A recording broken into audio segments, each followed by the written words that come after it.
Assalamualaikum. Saya Notiara Malika binti Muhammad Zulkarnain, wartawan TV PSS Karisma Channel SK Kapur Rahmat. Pada program hari ini, kita menjemput Jabatan Bomber dan Penyelamat Daerah Setiu untuk latihan kebakaran. Jom sama-sama kita saksikan.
Assalamualaikum Tuan, sila perkenalkan diri.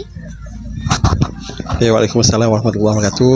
Okay, nama saya Wan Muhammad Azamani bin Hamzah.